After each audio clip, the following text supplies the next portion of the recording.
pembelajaran kreatif, bebas terpisah dan resiliensi.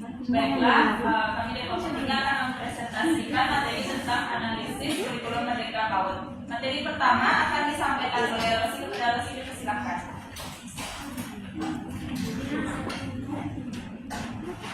Saya menjelaskan materi pertama yaitu tentang pembahasan kurikulum.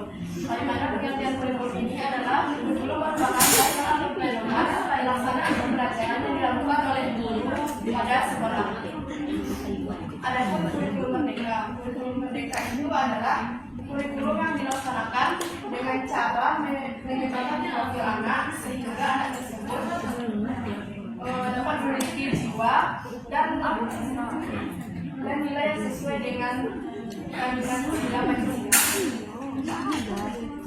Selanjutnya, kurikulum merdeka adalah pendekatan pendidikan yang memberikan kebebasan pada sekolah untuk mengembangkan kurikulum sesuai dengan kebutuhan dan potensi siswa. Kurikulum ini bertujuan untuk menciptakan pembelajaran yang relevan dan sesuai dengan perkembangan zaman. Yang kedua adalah karakteristik utama kurikulum merdeka pada satuan PAUD. Adapun karakteristiknya yang pertama yaitu menguatkan kegiatan bermain yang bermakna sebagai proses pembelajaran. Yang kedua ada menguatkan relevansi PAUD sebagai fase fondasi, menguatkan kecintaan pada literasi pada usia dini. Yang ketiga adanya proyek penguatan profil pendidikan Pancasila, proses pembelajaran dan asesmen yang lebih fleksibel. Yang keempat, adanya hasil asesmen digunakan sebagai dasar bagi guru untuk merancang kegiatan bermain dan kebijakan orang tua untuk mengajak anak bermain di rumah. Yang terakhir, ada penguatan peran orang tua sebagai salah satu insan. Jadi yang dapat saya sampaikan, saya memberikan kepada negara. Baiklah, terima kasih atas materinya. Untuk materi selanjutnya akan disampaikan oleh Mary. Apa materinya disampaikan?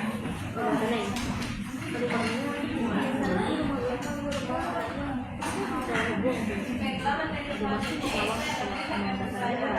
yang pertama yaitu menilai agama dan politik kemampuan dasar agama dan akhlak mulia. Adapun rumusannya pembelajaran agama ini yaitu anak mencari pada agama Islam, mulai mengenal dan memastikan ajaran kelompok sesuai dengan agama dan kepercayaannya.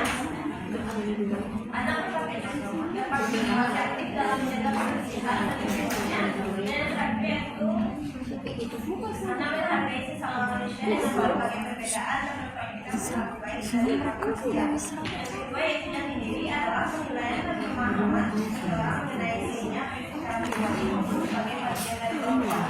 Pembentukan jati diri yang penting salah satu bagi anak karena anak tersebut dapat memberikan dampak yang pertama yaitu membangun kepercayaan diri anak, yang kedua membentuk pribadi yang lebih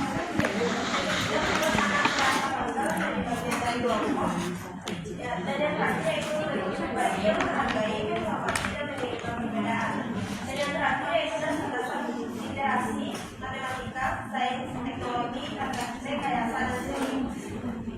Kelima integrasi ilmuwan ini membuat anak semakin kreatif, membuat anak menjadi lingkungannya dan mengembangkan imajinasi anak. Baiklah, terima kasih atas materinya. Untuk materi selanjutnya akan disampaikan oleh Ibu Sabi. Yang bisa dipersilakan.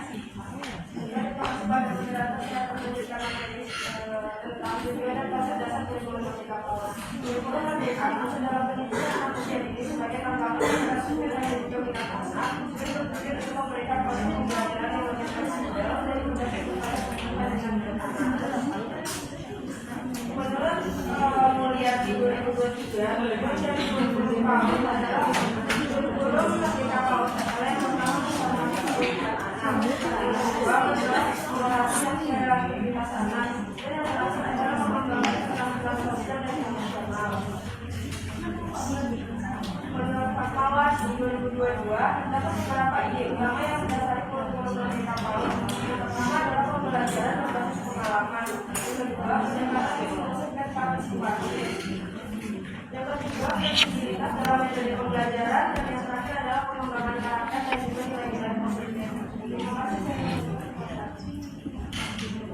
Baiklah, terima kasih kepada Ferdisa untuk materi terakhir akan disampaikan oleh Prima Tarisa. Kepada Prima Tarisa dipersilakan.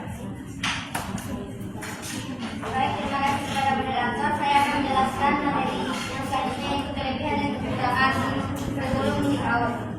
Kelebihannya itu fleksibel dalam belajar. Kurikulum Merdeka PAUD memberikan kebebasan kepada guru untuk mengatur metode pembelajaran sesuai minat dan minatnya.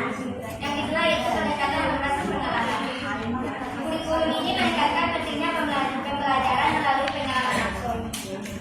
Yang ketiga yaitu pengembangan keterampilan sosial dan emosional. Kurikulum Merdeka PAUD juga fokus pada perkembangan karakter dan keterampilan sosial.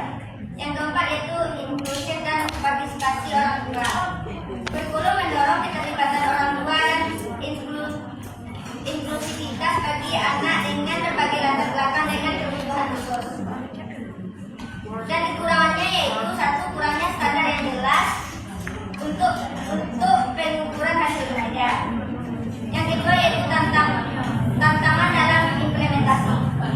Guru PAUD menghadapi tantangan dalam mengimplementasikan kurikulum ini. Yang ketiga yaitu keterlibatan sumber daya dan fasilitas. Kurikulum yang berbasis pengalaman, sumber daya dan fasilitas yang cukup.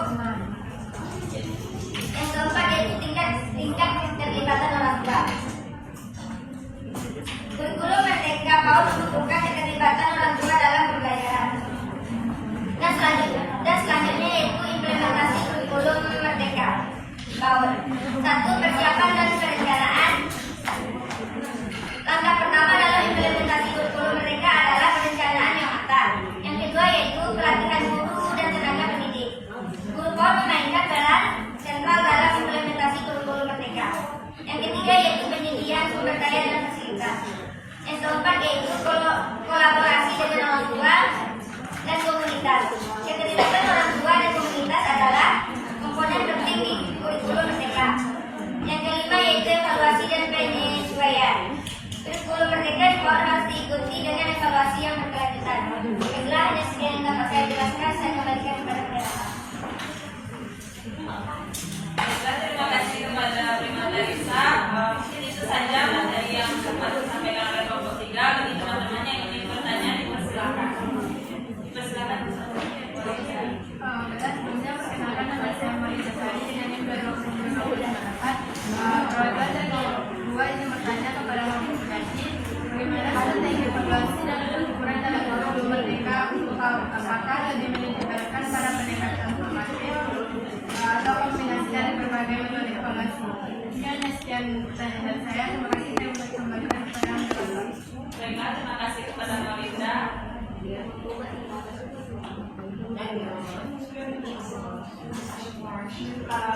Baiklah, kami tutup presentasi dari kelompok 3. Assalamualaikum warahmatullahi wabarakatuh.